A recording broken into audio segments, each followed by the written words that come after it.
things other than just the engineering, the technology and the academics of it.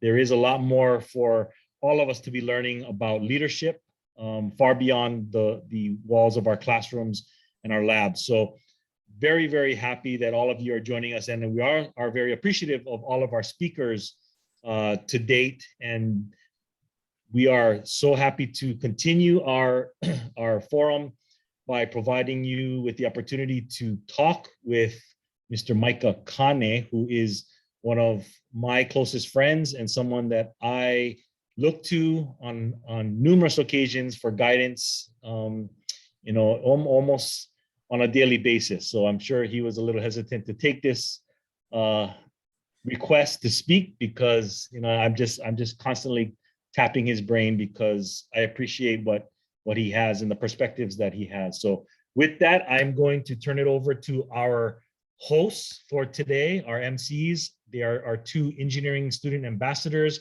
Christy and Adam. And so I think I'm turning it over to Christy to start us off. So there you go, Christy. Hello all, my name is Christy and I have with me Adam. So as Dean Morioka said, we are both engineering student ambassadors, and we'd like to welcome everyone to our first leadership seminar series of the fall semester, presented by the Hayashida family. So we are very excited to be starting this series again after having a long break during the summer, and we have a lot of great guests lined up. So our first speaker for this fall is Mr. Micah Kane, who is the CEO and president of the Hawaii Community Foundation, the state's largest and oldest foundation that works with individuals, families, foundations, government agencies, and organizations to transform lives and improve our communities. So prior to taking on the role in July of 2017 as the third CEO and president in HCF's 100-year history, Micah served as its president and chief operating officer. He was responsible for leading the executive team and day-to-day operations. He also served as an HCF Board of Governor for 8 years before joining HCF.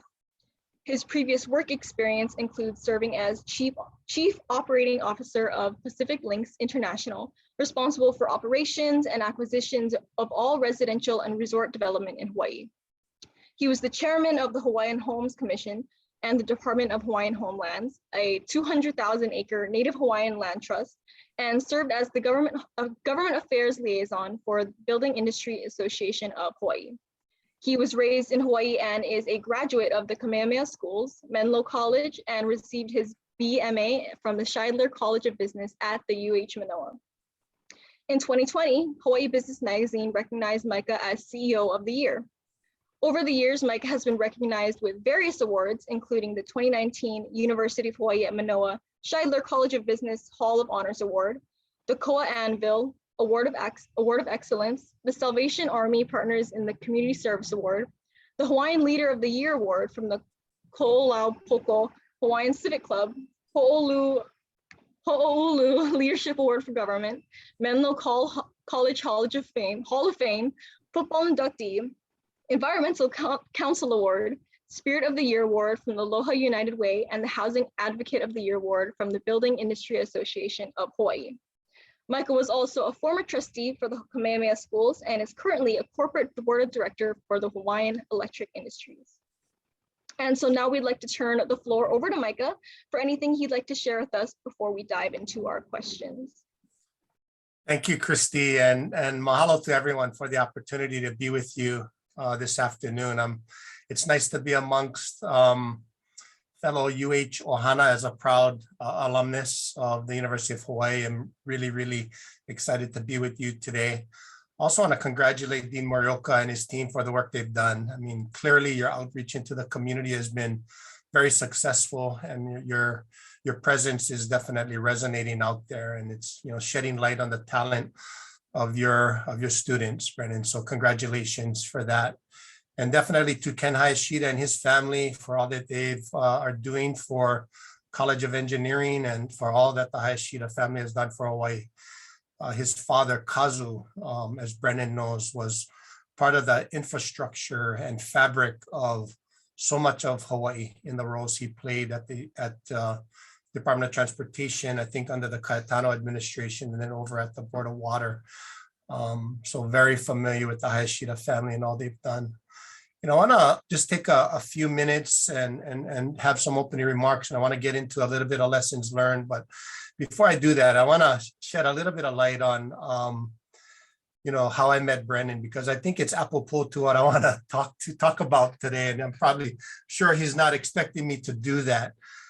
Brennan, I met him through my wife, Joelle. They're both Yolani graduates. In spite of that, continued to let that relationship develop. But we met actually in our mid-20s. We were at a barbecue in Nuano with one of their mutual friends. I was in my mid-20s. I just started working for Lingle. She was the party chair at the Hawaii Republican Party, a part of my resume that wasn't included in the combo this morning. I was actually serving as the executive director of that organization, kind of a little bit of a lonely job, quite frankly, during that time. It was in kind of the late 90s, early 2000s, and I was at this barbecue with Brennan, and we were talking about some stuff. He probably had a little bit too much to drink, but that evening we talked a lot about the future of Hawaii. We talked a lot about what we had hoped Hawaii could be, and by the end of that evening, he committed to join me at the party as our finance director.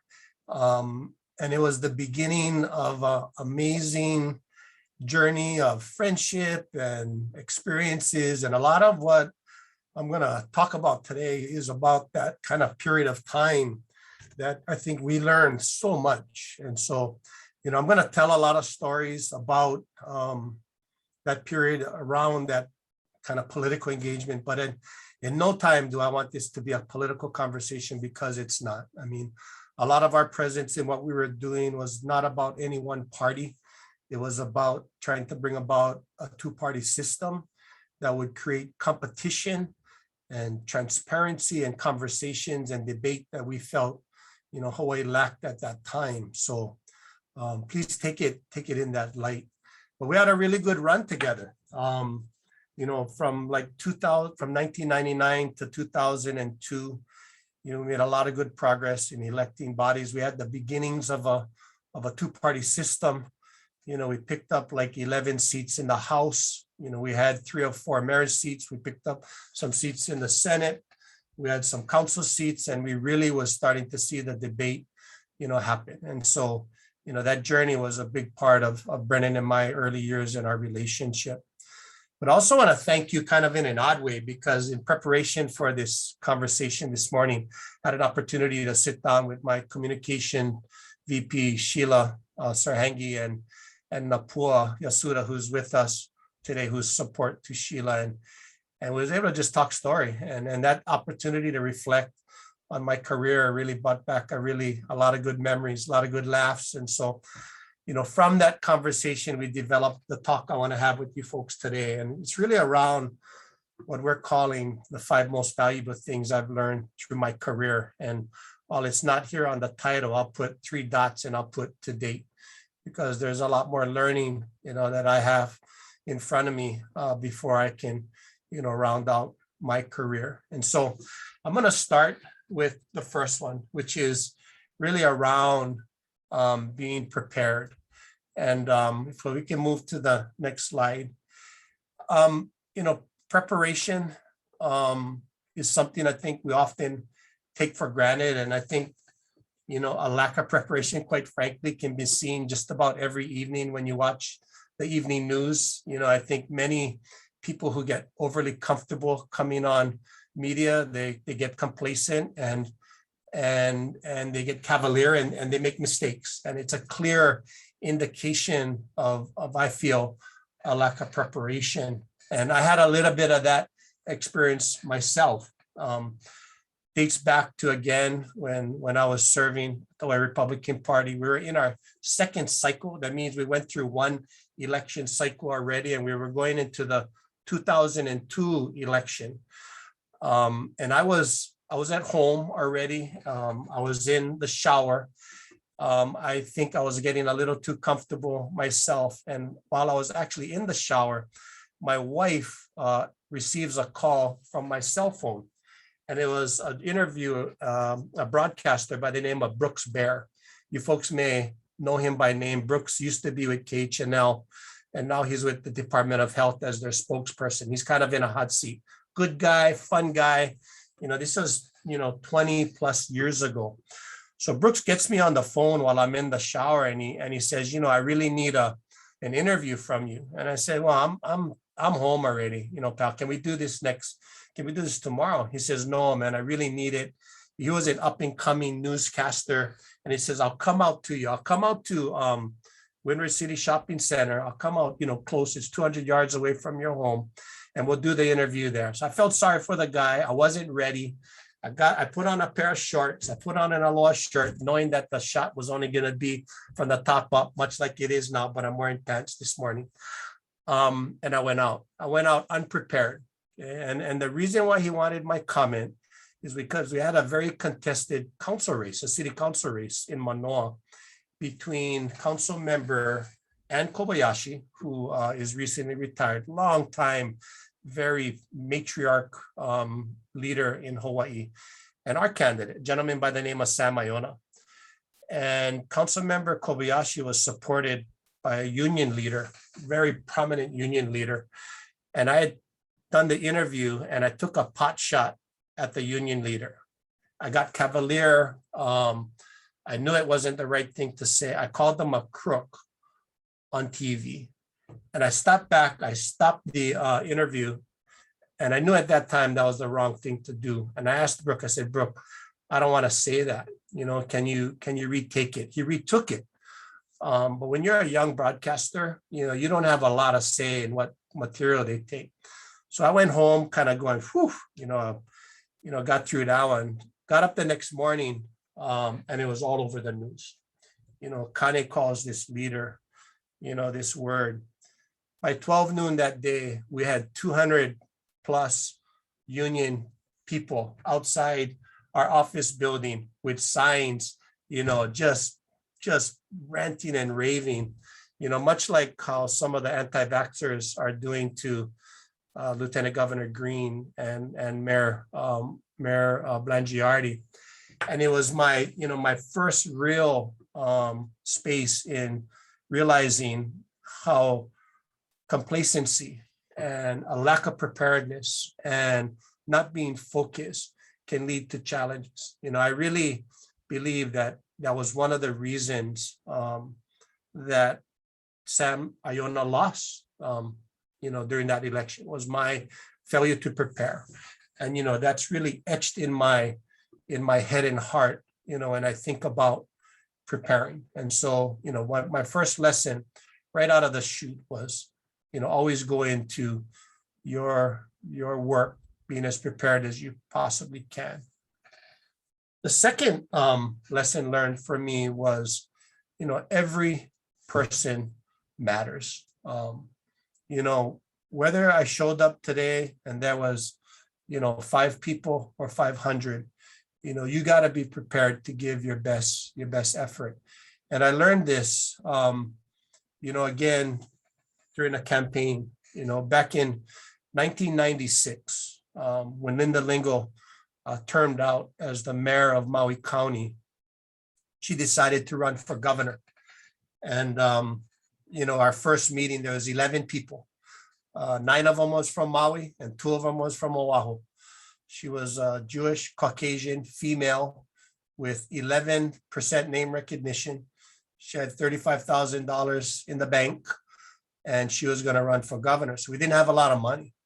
And so our strategy was to just go grassroots. And so my job was to organize coffee hours. And we wanted to have between 3 to 4 coffee hours a day. And we wanted to have, at least 15 to 20 people there. And she'd jump in my, junkalunk white Nissan truck that Brennan remembers. And we would go from house to these coffee hours. And my stress was making sure that these coffee hours were well attended and that the host was ready and that, our candidate could come in and really give her pitch to these people. So we were getting going, and we're starting to get good traction. And so I show up to this house in Pro City done all the logistics that I was supposed to do in making sure that we were ready for this coffee hour. And I get there and we pulled up and there's not too many cars outside this house. Bad sign. First sign, not too many cars. So as we walk in, there's two people sitting on the sofa. I could have swore I was in the wrong house, and so I talked to the host and she could tell I was upset, and I showed my concern, and Mayor Lingle just kind of walked right in there. She sat down and she just took off and she started, her pitch, and it went for a good 45 minutes. She put everything into that conversation. We had a good speech. We started walking out, and before we got to the car, she turned to me and she said, "You remember this? It wasn't their fault that more than two people didn't come. Whether it's 2 or 200, you give those people everything you got, because every person matters." And I tell you what, she got those two people locked into our campaign, and those two became two of the most active, most productive volunteers that we had. And I tell you, man, I'll never forget that. I'll never forget that lesson of how valuable every person can be to the work you're doing as a leader. I want to move on to the next lesson learned, and it's around, you can't be everything. I know that I think as a person and as a leader, that my strength is kind of wartime leading. I'm best in time of crisis. I'm not a good peacetime leader. You got wartime leaders, you got peacetime leaders. Wartime leaders, have to make decisions quickly. You have to make gut decisions. You can't think over details. You have to think around corners. It's a much more intuitive style of leadership. It's more art than science in many ways.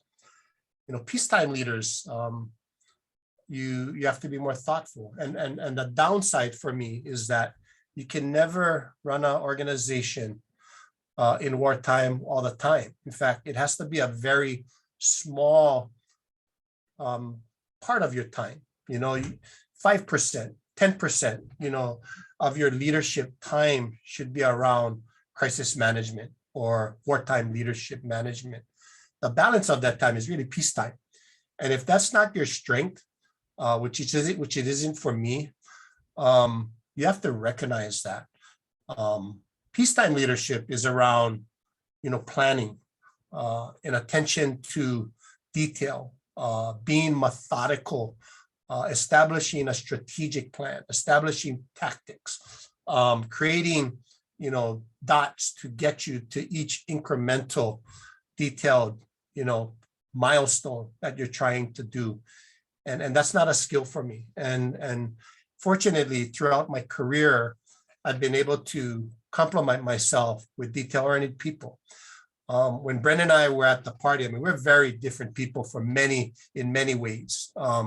But one thing Brennan is very detail-oriented. And I think it comes from his background as an engineer. He's a good writer. I'm not a good writer. He thinks and dwells on things over time. I'm going to make a decision quickly. And as a result of that, while I was the executive director, he was the finance director, we were a team. And that worked very well for us. When I went to the Department of Homelands, I had a very similar gentleman. His name was Ben Henderson. May he rest in peace. He passed away recently. He was a math major.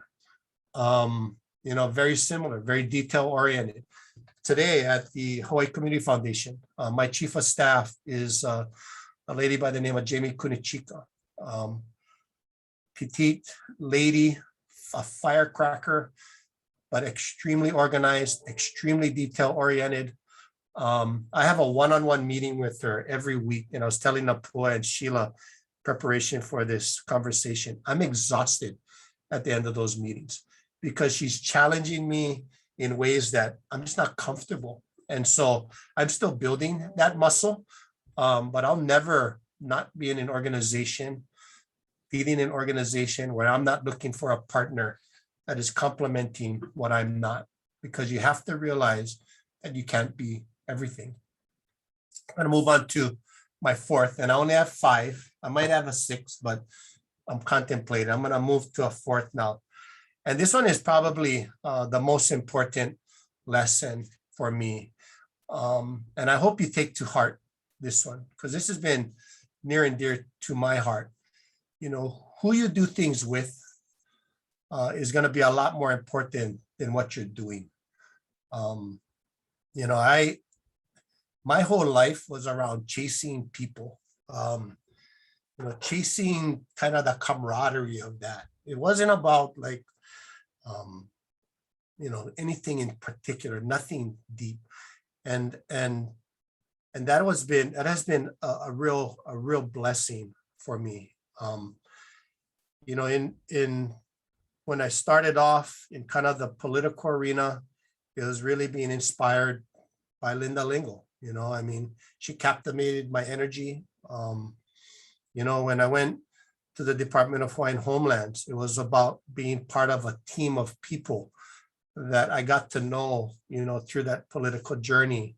I had no idea where I was going to go in government. I had Hawaiian Homes wasn't a place where I said, that's where I want to be. In fact, I contested her in going there.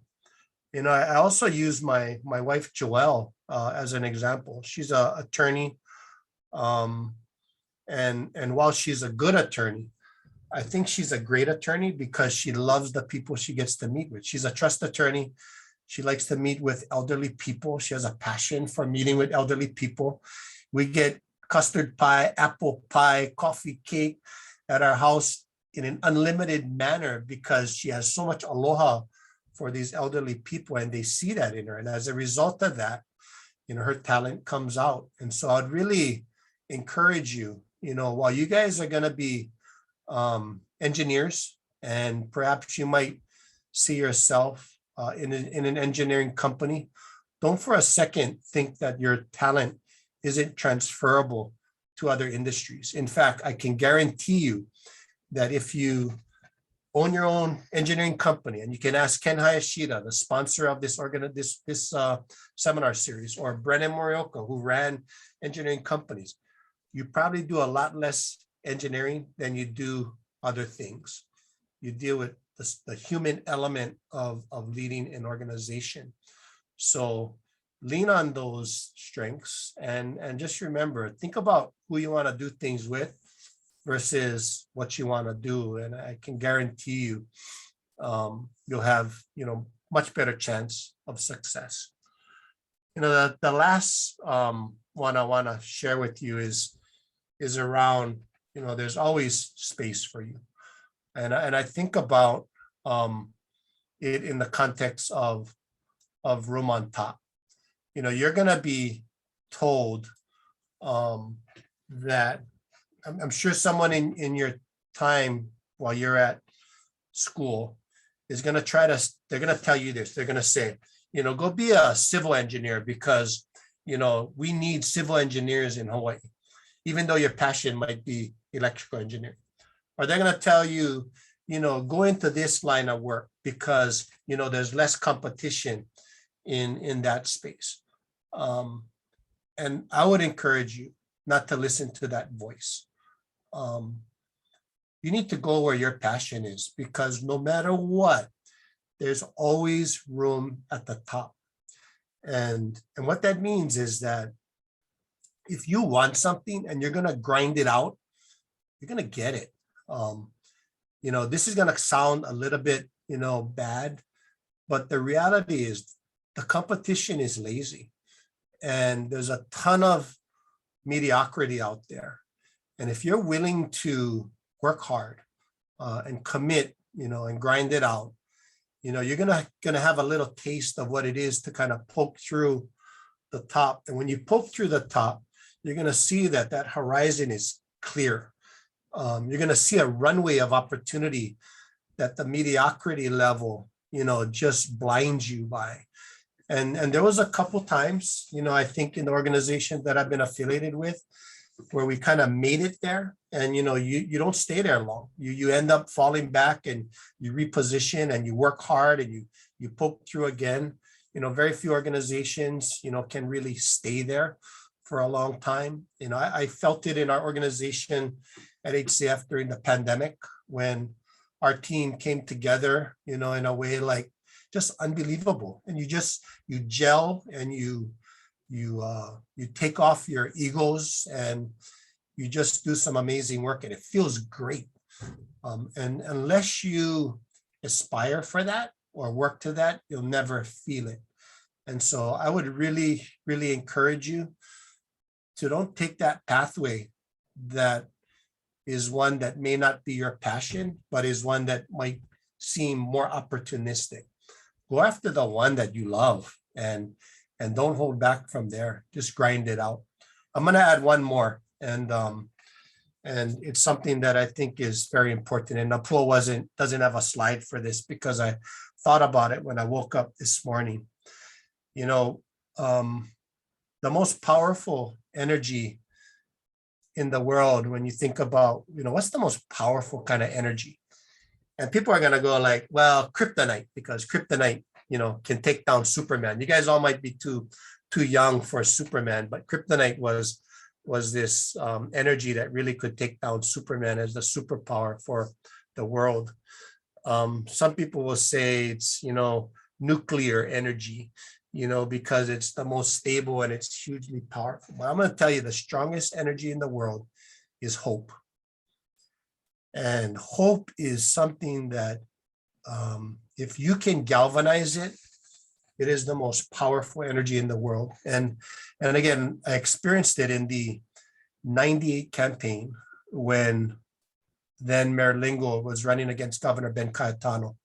And we lost that election. We lost that election by a 0.5 percentage point, 5,000 votes statewide. And we started, like I told you, with little coffee hours. And then it grew to where, you know, we started, you know, 15 people, 3 coffee hours. And then as it got bigger, we would break those coffee hours up into groups of like 30. And I would have this little speaker box that I would carry around with then Mayor Lingle. And that little speaker box turned into 2 speaker boxes with a tent. And then it turned into a big tent with 4 speaker boxes because we were getting like 100 people until we maxed out at Farrington High School with close to 2,000 people. And we would feed them at every event. And, you know, we'd have to show up with 1,000 pounds of chili, you know, to feed 2,000 people. But the energy that they created was nothing short of amazing. And Hawaii right now is a sleeping giant of hope right now. You know, when I go out into the community, especially the community that we work in the nonprofit arena, but I do think this transcends everywhere. We are looking for leadership, not any one single leader. You know, I hope it's a collective of leaders, and I hope you are one of them that rises up to be one of those leaders, because I think our populace in Hawaii is just a pent up, you know, giant of energy that is waiting to galvanize itself around a common vision around what Hawaii can truly accomplish, because we are definitely punching below our weight right now. And I really want to encourage you to be a part of that movement because it's extremely powerful. So I'll pause there. Again, I want to thank you folks for giving me the opportunity to be with you this morning, or now, still this morning. Really proud of the work you guys are doing. I think Brennan's leadership is proving its proof here, its point here, as you guys are getting a lot more exposure in our community. And thank you for letting me be a part of it. So I'll turn it back over to Christy and Adam. Thanks, Kane. All right. Thank you very much for that. It was very helpful. I think I'll definitely hold on to that those lessons as I go on in my schooling, in my career. So now we're going to have some questions we're going to ask. The first one is, you've worked in a variety of fields, from the construction industry to government to running golf courses, and now you're in philanthropy and community giving. So what should we as students be focusing on in looking in our first job as graduates? And maybe what should we look for in jobs as we transition throughout our Yeah, careers? yeah, no, I think that's a good question. As I stated in my opening comments, look for good people. Um, I think that's really, to me, the secret serum is to look for people that you want to be mentored by. And I want to talk a little bit about that because really think it's an important, skill set to develop as someone coming out of college and looking for a job. Being a good mentee takes work. A lot of people will tell you, find a good person and go have lunch with them, sit down with them and pick their brain and learn what you can from them, because that's in the element of what I'm telling you to do, right? Go find good people and go work with good people. But you also have a responsibility on your side to be a good mentee. And that means being prepared.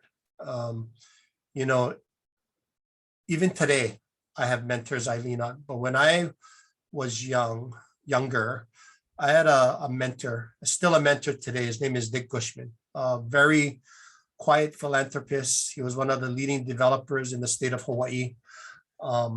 Very quiet man, extremely brilliant. I would meet with him when I was at the Department of Fine Homelands every other week. I'd go up into his house up in Pacific Palisades. I'd have an agenda. I'd leave my phone in the car. He'd have my undivided attention and focus, and we were very intentional about what we were going to talk about. And it made his time, it made me convince him that the time I was going to spend with him was valuable to me, and that what he was going to share with me was going to be valuable to me. And you got to create that environment for that relationship to flourish. Don't just think it's going to happen. And I would really encourage you, as up and coming, engineers and other trades that you might be going into, that look for those people that are going to be willing to share their knowledge with you. But just remember, it's a partnership, and you have to really go in there prepared. And if you do, they're going to give you their time. I've known Dick now. I met Dick in 2003. I consider him one of my closest friends. You can Google him. He'll come up, everywhere on Google as a very prominent leader in Hawaii. And, I still meet with him today. When I go up to his house, my phone's in the car. I come with an agenda, and he knows we're gonna go for it, and I know he appreciates that I come there with that sentiment. All right, yeah, thank you. I think, yeah, being intentional with other people is definitely a good trait to have, because it's a relationship. People have feelings, and their own people, and putting it in that work and energy is definitely, I think, a good thing. Yeah, definitely. As a college student, I know it can be very hard to navigate school and networking and just the path to becoming a professional. So having a solid mentor is one of the things that is so vital, and having that relationship to really help you grow as you're pursuing a career. There's nothing more rewarding, Christy, than being a mentor and being able to deliver for somebody. That's an extremely rewarding experience for that person. Sorry, I didn't mean to cut you off. Oh, no worries. So our next question is, you've worked for and with some very strong and successful women throughout your career.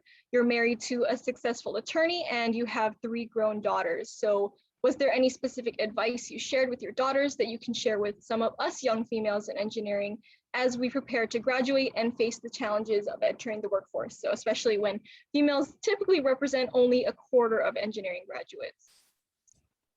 Yeah, I think, for me, the strongest leader, regardless of gender, was Lingle for me. The proximity I worked with her, is so formulative to my future, that I became kind of gender blind about leadership.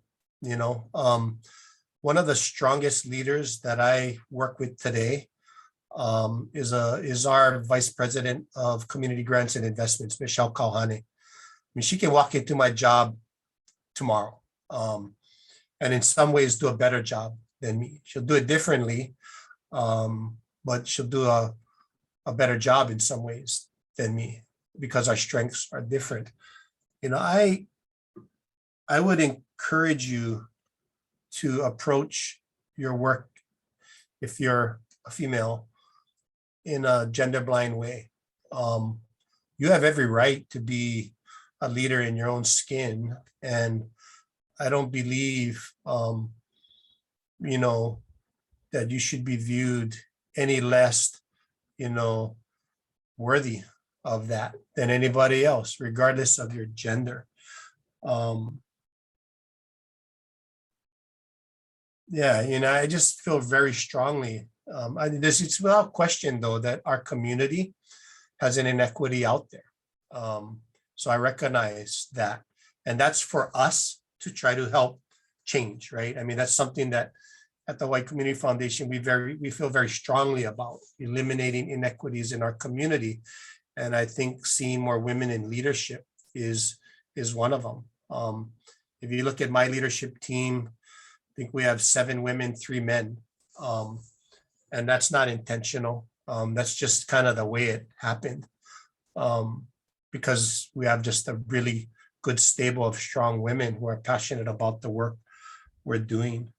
But I would just encourage you as women to just go for it, and it's incumbent upon us who are helping to frame the landscape to make sure that opportunity is equitable for you. I hope that makes sense. Oh, yes, definitely. It can definitely be hard being a small percentage of the population of engineers. So thank you for the advice. For me, it's always really encouraging to see and hear about strong female leaders and how they don't let gender hold them back from accomplishing anything that they think of. Yeah. All right. So at this time, kind of during a time when we're very concerned about kids from Hawaii moving away to the mainland for college and staying there. Even though you went away for college, you still found your way back here to Hawaii, which is, what people in Hawaii want. So was that kind of a difficult decision to make?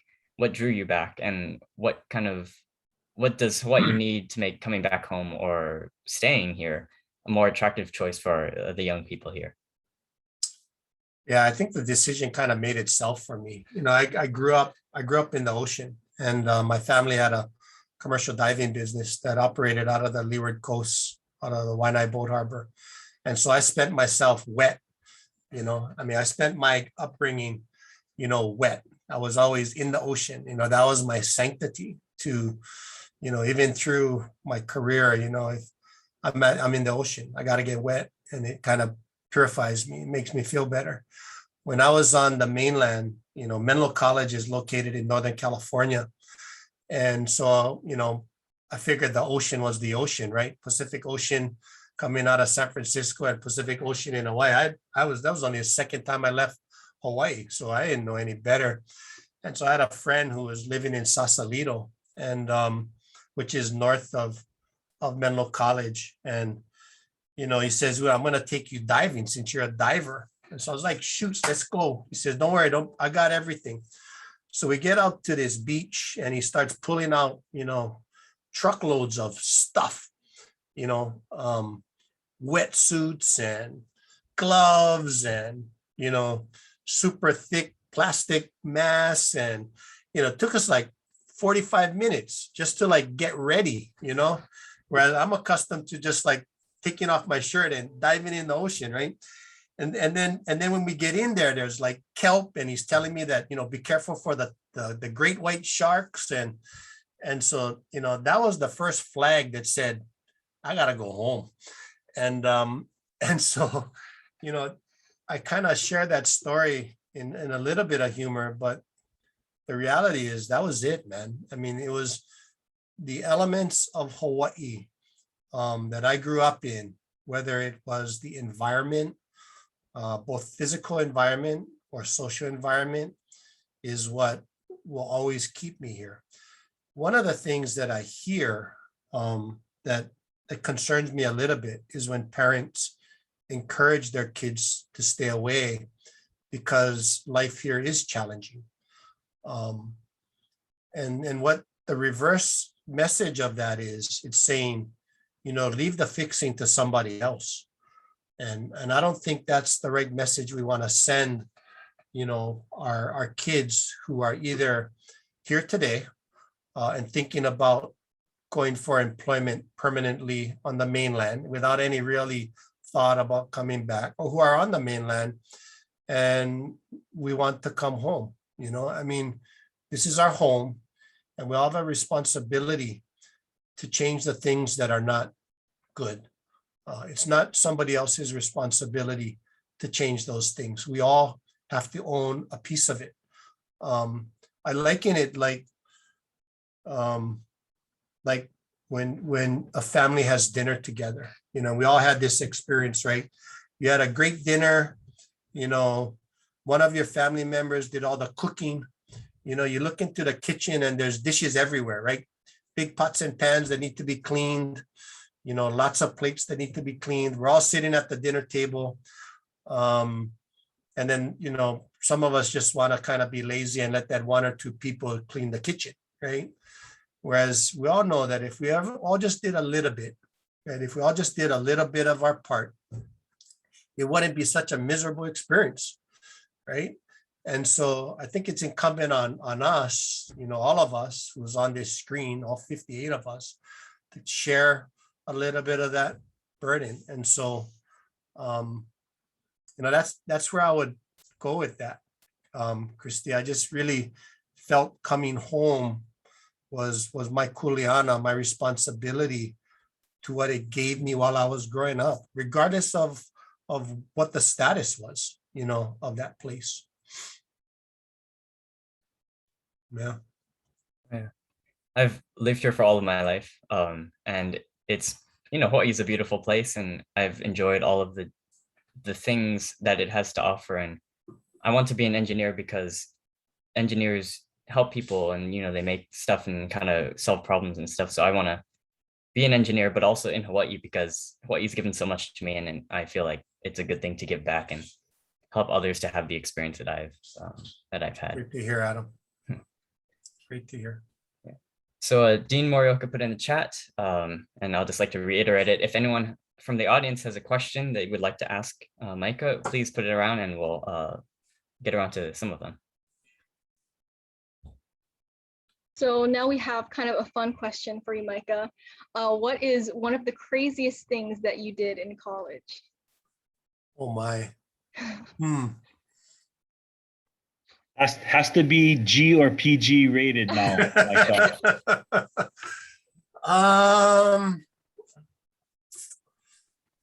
Oh, that's a hard one.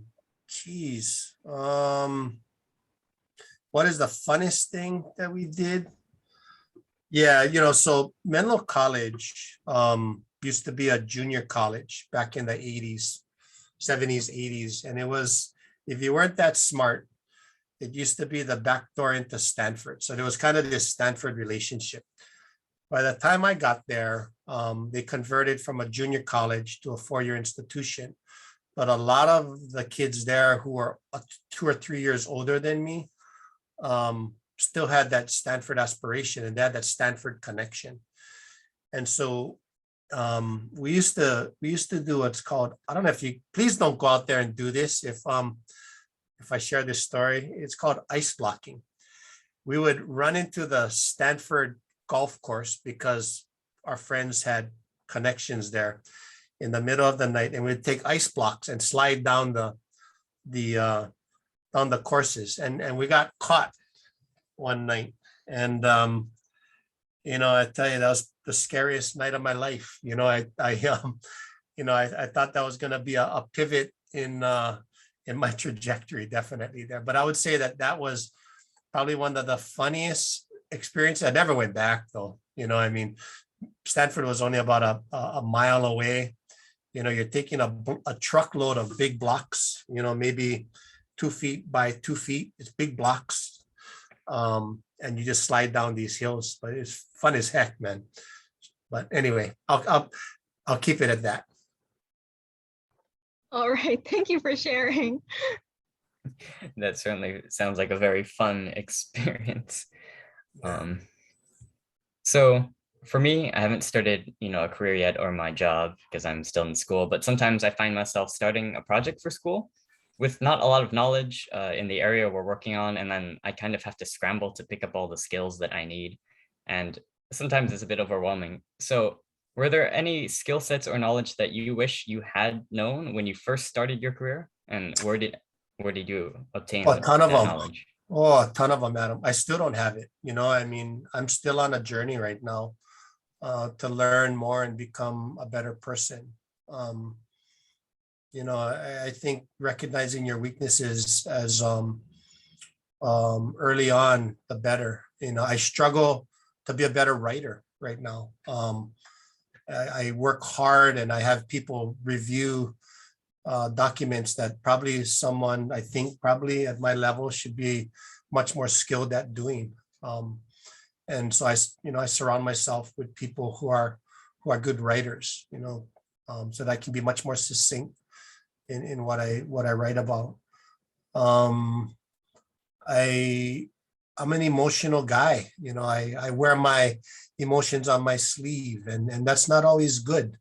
Being able to control that more, takes skill. It takes practice. It takes it's a lot of the soft skills that you try to develop as a person. I think one thing I'm really focused on is just well-being. You can only grind it out for so much, and at some point in your career, you have to start, really balancing your life out a little bit more, so that you can have a runway of life, right? So, and we're all entering our 50s right now, and we're on the second half of our life, maybe the last third for some of us. My grandfather died at 49. I'm 52, and my grandmother had Alzheimer's at 61. So I think about those things right now. And I think the earlier you start thinking about that, the better your runway. So think about your well-being, sleep well, moderate your bad habits, exercise, read a good book, find a good partner. Those things to me are the things that are the most important. Oh yeah, that's good advice, because I tend to get caught up a lot in work and school and kind of focus on that, and then sometimes it takes away from my personal life and just my well-being. Yeah. Okay. So you got some in the chat box. I don't know if you want me to just pick away at a few of those, but I'll let you. Yeah, so we're gonna ask one of the questions from the chat. Can you expand on your early management positions and what types of management/leadership training you found useful over your career? When you work in the political environment, you don't have many paid staff. You depend on volunteers. And so the skill sets you need to develop, to motivate, to to inspire, to build alignment on, is different. You can, you can, but you don't really fire volunteers, right? You can't, you don't have that. And not to say that, in a corporate arena you do, but you can reward through compensation and other means. And so, being the first part of experience in managing people came from a volunteer environment, I really think was helpful for me, because it refined, it started to develop a skill set to inspire and motivate, and to try to get people to align with what you're trying to accomplish. When I went to the Department of Homelands, I was 33 years old. managing an entire state department. I really had very little management experience when it came to the nuts and bolts of management, creating a large budget, understanding sources of revenue, being real comfortable about, reading financial statements, and knew very little about development, quite frankly. And so I jumped from being kind of almost middle manager to the top of an organization. And I spent a lot of my career, filling the gaps of that jump, because you don't have that incremental, buildup of skill sets that a normal leader would get. And so in that experience, there was a lot of backing up, for me in the different jobs that I had, because I went from something, fairly mid-level to something so high, and there was a lot of gaps for me. And had I not been surrounded by such good people, I think we would have had a lot of failure. So I spent a lot of time leaving after I left the HHL, and while I was at the HHL, filling those gaps, that of skill sets that I didn't have.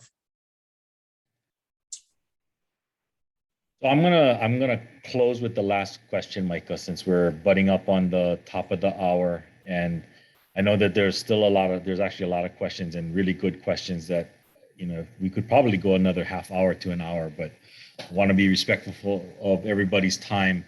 But one of the things, Micah, that we talk about to our students, especially being or going through an engineering educational experience, is that engineers really are trained to think as critical thinkers, which kind of puts them in a position to be leaders in our communities, not just looking at a traditional engineering career. But unfortunately, a lot of engineers or engineering students kind of look at that path as that traditional path because it's comfortable, it's pretty black and white, like you said, it's very well thought out for us as professionals. But to me, and one of the things that we try and express is there's so much more that engineers can do with the way that you've been trained and educated. So maybe if you can just share, because you've worked with a lot of different kinds of leaders from all different kinds of backgrounds. And so, I mean, maybe if you can share a little bit about what you think, Yeah, absolutely. as our especially our seniors, right? As they start to look at their next, how should they be looking at their future? I think first off, based on where Hawaii is going and the potential role that Hawaii can play in solving some of our world's most difficult challenges, especially around the environment, around around energy. Energy is a big one. Around issues like decarbonization. All of these issues are very complex, issues. They're complicated. And the work and roles that I've been fortunate to sit on, that's the direction that Hawaii's going to try to go, to be a model for trying to solve some of these challenges. And you are uniquely positioned to play a role in that in a huge and competitive way, far beyond your competition, because you're being bred to think that way, to solve problems, to dive into complex situations, to unpack complex situations so that they can be understandable by the layman, like myself. And so I would really encourage you to stay the course, to think broadly across industries about where those opportunities might be. If we're fortunate, you're going to hear a lot about some announcements from organizations like us at HCF that are going to be trying to move Hawaii in that trajectory in partnership with the University of Hawaii. Hawaii has the opportunity to lead globally. Unlike places on the continent, if you're San Francisco, you can lean on Portland. If you're in LA, you can lean on San Diego. You know, in Hawaii or Boston or New York, right? You know, in Hawaii, we can't lean on anybody. You know, we got to lean on each other. And you guys are the ones we're going to be leaning on for the next 20 to 30 years. And that's the kind of trajectory it's going to take for us to elevate our game. So I think you guys are in a great spot. So congratulations. Well, thank you, Micah. You know, I always enjoy our conversations. It's mutual. There's always a lot to learn from what you have to say, just because of the kinds of things that you've experienced throughout your career, and the people, like you said, you know, it's really the people who you meet over the course of your life that really kind of shape the person who you are too. So even you as a person is continuing to ever evolve. So I love that about you. So mahalo for that, Micah. Appreciate your time for talking to our students and our partners out there. For everybody else listening in, you know, thank you very much for participating and listening in. I just want to again thank the Hayashida family for sponsoring our College of Engineering Leadership Seminar Series, and I want to remind everybody of our remaining lineup for the rest of the fall. Wow, this time is going by fast. The fall semester, October 1st is Kaiu Kimura from the Imiloa in Hilo, and Keiki Pua Dancel from the Pulama Lanai. And then on November 5th, we have Lori Kahikina from Hart and Ed Sniffin from the DOT. And then we will conclude the year on December 3rd with Jenna Sabas, who will share a lot of her, and that's going to be a fantastic one out there. So please join in for our future seminar series for the remainder of the year. We will start, as we get closer to the end, we will also roll out our lineup for the calendar 2022 seminar series. So again, big mahalo to Micah and his team, and then also to Ken Hayashida and Donna Hayashida and the Hayashida family for sponsoring this. Thank you to Adam and Christiane for moderating today. Great job. Looking forward to the rest of the semester. And mahalo to everybody else. Have a safe and pleasant long weekend. Do not socialize with too many people. Be safe. Thank you and aloha.